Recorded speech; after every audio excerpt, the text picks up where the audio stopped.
الحمدللہ رب العالمین والصلاة والسلام علی سید المرسلین اما بعد بسم اللہ الرحمن الرحیم کل من علیہا فان ویبقى وجہ ربک ذو الجلال والاکرام فبأی آلاء ربکما تکذبان صدق اللہ العظیم ان اللہ و ملائکتہ یصلون علی النبی یا ایہا الذین آمنوا صلوا علیہ وسلموا تسلیما الصلاۃ والسلام علیک یا سید یا رسول اللہ الصلاۃ والسلام علیک یا سید یا حبیب اللہ۔ آپ کے سامنے سورہ رحمان شریف کی جو آیا مقدسہ تلاوت کی، رب تعالیٰ ارشاد فرماتا ہے جو بھی ہے سو اسے فنا ہونا ہے، باقی تو صرف تیرے رب کی ذات ہے، بزرگی عظمت والا، بس تم اپنے رب کی کون کون سی نعمتوں کو جٹلاؤ گے۔ آج گفتگو کا موضوع ہے ہمارا شباب کا جوانی۔ اللہ کی ہر نعمت پر شکر واجب ہے۔ شباب جوانی بھی خدا کی نعمت ہے، اس لیے اس پر بھی شکر واجب ہے۔ کتنے بدبخت طاور ہوتے ہیں وہ لوگ جنہیں اللہ جل جلالہ اپنے اس عطیے سے نوازتا ہے، طاقت، قوت، حسن، جمال، ایسی عطائیں کھول دیتا ہے۔ جوانوں، بھائیوں، بہنوں، غور کرو، وہ اللہ کی ذات ہے جس کے قبضہ قدرت میں ارض و سما ہے، فلک و سرا ہے، اور خوش منظر فضائیں ہیں، حرکت سباب ہے، اور جمادات، نبادات، یمین، یسار، دریا، سب کچھ اس کے قبضہ قدرت میں ہیں۔ روشن دن، گہری راتیں، سب کچھ اس رب کائنات کے ہاتھ میں ہے۔ یہ موت و حیات کے سلسلے اس نے شروع کیے، یہ گورے کالے انسان اس نے پیدا کیے۔ ان دنیا کے اندر کہیں پہ غم سے مارے لوگ تڑپتے نظر آتے ہیں، کہیں پہ وہ بزرگ کمر خمیدہ ہو جاتے ہیں، کہیں پہ وہ جوان جن کی کر خدا یاد آ جاتا ہے۔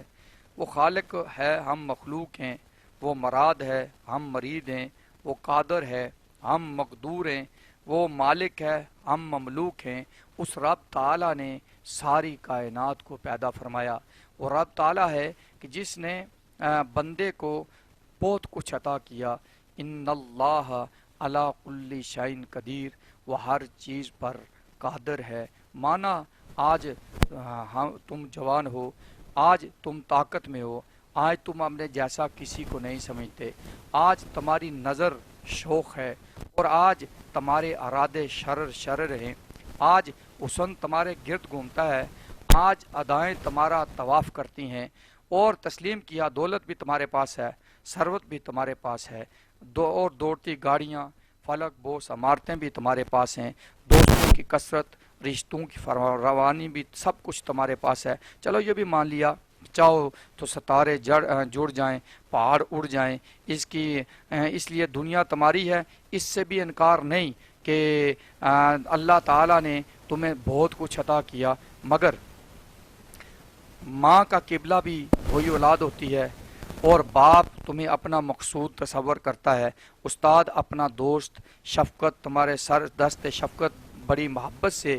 دوست سمجھ کر تمہارے سر پہ رکھتا ہے، ماحول پر تم ہی فدا ہوتے ہو، معاشرہ تمہاری راہ کو قوی سمجھتا ہے، فیصلے قضا کی طغیانیاں تمہارے ہی ہاتھ میں، خوبیوں کا مرجع، محاسن کا مصدر، حقوق کا محور، یہ داد تحسین کا مرکز، یہ سب کچھ تمہارے پاس ہے۔ قطرہ آب سے کون پیدا ہوا؟ شکم مادر میں بے کسی کی زندگی کس نے گزاری؟ ذرا بندہ اپنی پیدائش پہ غور کر لے، وہ کتنا مجبور، وہ کتنا بے بس، وہ کتنا بے حال تھا، بوند پانی سے رب تعالی نے اس کو زندگی عطا کی، اور پھر جب وہ پیدا ہوا وہ معصوم ہاتھوں کو دوسروں کے ٹکڑوں کی طرف کیسے پھیلاتا تھا۔ اور پھر شباب ہمیشہ رہے گا، نہ کسی کا رہا ہے، عمر کے سائے ڈلیں گے، موت کی ہچکیاں نہیں لگیں گی، خدا کی کچہری میں پیش نہیں ہوگے۔ جوانوں، چاند بھی ایک صورت ہے، کبھی وہ حلالی ہوتا ہے، کبھی وہ نصف ہوتا ہے، کبھی وہ غروب ہو جاتا ہے۔ کائنات کی ہر چیز آتی ہے، آنے کے بعد چلی جاتی ہے۔ کل من علیہا فان، وہ جو ہے اسے فنا ہونا ہے، باقی صرف رب کی ذات ہے۔ آج ہمارے جوانوں کی حالت پتلی ہے، آپ ان کی سوچ سرسری ہے، ان کے اخلاق کھوکھلے ہو چکے ہیں، ان کی پیشانیاں سجدوں سے کے نور سے معروم ہو چکی ہیں، اور ان کی مجلسیں شاوانی ہو چکی ہیں، اور ان کے افکار باطل ہو چکے ہیں، ان کے تصورات بوسیدہ ہو چکے ہیں۔ ہم پاکیزہ شباب معطر فکر رکھنے والے نوجوانوں کی بات نہیں کرتے، ہمیں شکوہ ان شرر سے ہے کہ جو شریر اپنے آپ کو بھول گئے، اپنے والدین کو بھول گئے، اپنے خدا کو بھول گئے، خدا کے رسول کو بھول گئے۔ سورہ یونس کے اندر رب تعالیٰ نے ارشاد فرمایا، اللہ کی دعوت اسلامتی کے گھر کی طرف ہے، جسے چاہتا ہے وہ سیدھے راہ کی طرف ہدایت دیتا ہے، اور بخشتا ہے وہ لوگ جو نیکیاں کرتے ہیں، ان کے لیے بہتر جزا ہے، اور وہ بڑھتی رہتی ہے ان کے چہروں پر، نہ تو سیاہی چڑھتی ہے نہ ہی ذلت ظاہر ہوتی ہے۔ ایسے لوگ اصل میں جنتی ہوتے ہیں، وہ جنت میں ہمیشہ رہیں گے۔ وہ لوگ جنہوں نے برائیاں کمائی، ان کا بدلہ برائی کی مثل ہوگا، ذلت ان پر نمایاں ہوگی، اللہ انہیں کوئی بچانے والا نہیں ہوگا۔ چہرے ان کے ایسے جیسے اندھیری رات کے ٹکڑے چڑھا دیے گئے ہوں، ایسے ہی لوگ دوزخی ہوتے ہیں، ہمیشہ دوزخ میں رہیں گے۔ نوجوانوں، تم کس شجر کی شاخ ہو، کس پھول کی کلی ہو، کس آسمان کے تارے ہو، کس پربت کا ناز ہو، کس کہکشاں کا حسن ہو، کس چمن کے پرور ہو، کس نور کی جھلک ہو، کس آنکھ کی ٹھنڈک ہو، کس دل کی دھڑکن ہو، کس آغوش نے تمہیں پالا۔ یقیناً تم جانتے ہو تمہارے ہاتھ میں پکڑی ہوئی رسی کا دوسرا سرا تاجدار عرب و عجم محمد مصطفیٰ صلی اللہ علیہ وآلہ وسلم کے ہاتھ میں ہے۔ کیا تم بھول گئے جو تمہارے کانوں میں دنیا میں آنے کے بعد سب سے پہلا جو لفظ بولا گیا وہ آواز تھی، وہ خالق کے عرض و سما وفا اور سکون کی تھی، وہ رسالت محمد صلی اللہ علیہ وسلم کی غلامی کی دعوت تھی۔ یہ بات بھی شک شبہ سے بالا ہے کہ تمہاری زبان نے بارہا محمد مصطفیٰ صلی اللہ علیہ وآلہ وسلم کا نام مبارک سنا، اور آقا صلی اللہ علیہ وآلہ وسلم کا نام سننے کے بعد تم ان کی آقا کی محبت میں فرفتہ نہیں ہوئے۔ وجہ کیا ہے؟ ان ہاتھوں کو پہچانو جنہوں نے تمہارے ہاتھ سے قرآن چھین لیا اور تمہارے ہاتھ میں بلہ تھما دیا۔ ان ہاتھوں کو پہچانو کہ جنہوں نے تمہارے ہاتھ میں حدیث رسول اللہ تھی اس کو چھین کر اور تمہارے ہاتھ میں ناول پکڑا دیے۔ ان ہاتھوں کو بھی پہچانو کہ جنہوں نے تمہارے ہاتھ یعنی بے ادبی کی کتابیں پکڑا دی اور تمہارے اندر غور فکر سوچ سب کچھ ختم ہو گئی۔ رب تعالیٰ نے یعنی تمہیں اس قوم میں پیدا کیا جس قوم کا شرف یہ ہے کہ اگر بدر کا مارکا ہو، دو چھوٹے چھوٹے بچے یہ کہتے ہیں کہ یہ تو بتاؤ ابو جہل کون سا ہے۔ پوچھا تم ابو جہل کو کیا کرو گے؟ کہنے لگا اس لیے کہ ہم نے سنا ہے وہ ہمارے محبوب برحق محمد مصطفیٰ صلی اللہ علیہ وآلہ وسلم کو گالیاں دیتا ہے۔ شیطان ان لوگوں کو گمراہ کرتا ہے کہ جن کے ہاتھ سے قرآن چھوٹ جاتا ہے۔ اگر مائیں کلمہ پڑھائیں، اگر غوث اعظم رضی اللہ تعالیٰ عنہ کی والدہ محترمہ طیبہ جب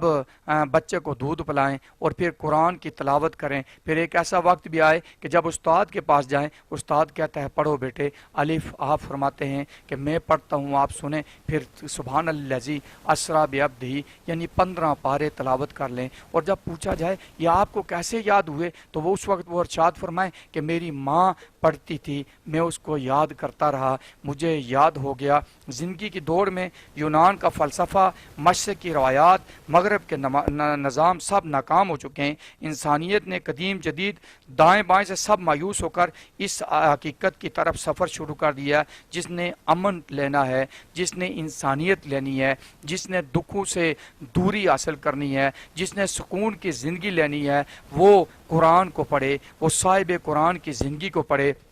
انسان کی رہنمائی کا عظیم کارنامہ ایٹمی توانائیوں سے سر انجام نہیں دیا جا سکتا۔ تذکیر کائنات کے یہ ایجادات ذاتی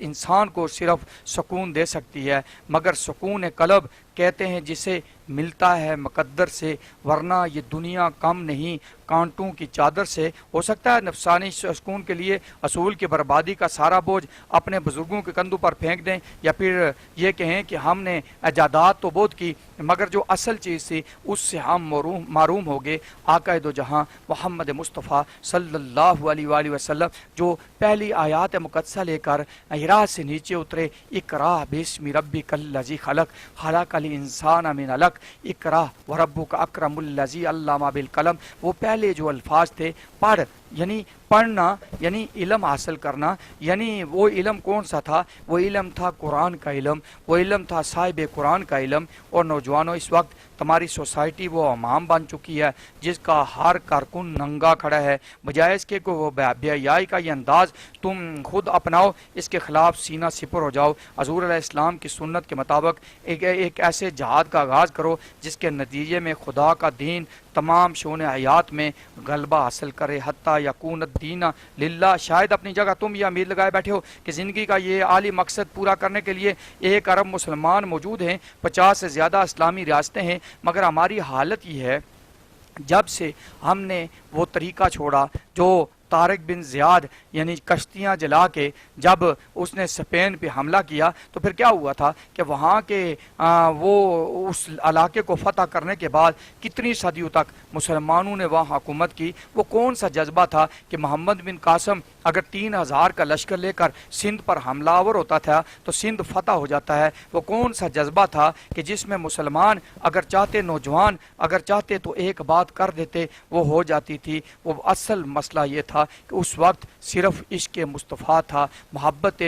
مصطفیٰ تھی، قرآن کی محبت تھی، اللہ سے ایسا تعلق تھا کہ رب تعالیٰ سے وہ تعلق ہمارا مقصد حیات تھا۔ ہمارا مقصد کسی بھی حلقہ آدمیت سے مخالفت برائے مخالفت نہیں، بلکہ ہم تو نوجوانوں کی ایک ایسی ٹیم کو دیکھنا چاہتے ہیں جو قرآن و سنت اور رسول اللہ صلی اللہ علیہ وآلہ وسلم کا فہم ٹھیک دعوت عام کرے، لیکن کمال کی حد تک عمل کرے، لیکن اخلاص کا نور لے کر جہاد کرے، لیکن فیصلہ کن عزائم سے نتیجہ اسلام نافذ کرے، انسانیت کی بھلائی کے لیے اس راہ پر چلے کہ دولت کے راستے نہ بدل سکے۔ آپ دیکھیں کہ دولت کے لیے دنیا بک جاتی ہے، دولت کے لیے انسان اپنا مذہب تبدیل کر دیتا ہے، دولت کے لیے انسان اپنا سب کچھ چھوڑ دیتا ہے، غداری کی زنجیر اپنے گلے میں ڈال لیتا ہے۔ مگر ہونا کیسا چاہیے؟ نوجوانوں، ہم نے پاکستان بنانا ہے اپنے اجسام پر، اپنے اجساد پر، اپنی ارواح پر، سیرت میں، کردار میں، زمان میں، مکان میں، حالات خواہ کیسے ہوں، ہمیں پاکستان بنانا ہے، پاکستان کو پاکستان بنانا ہے۔ اور پاکستان اس وقت بنے گا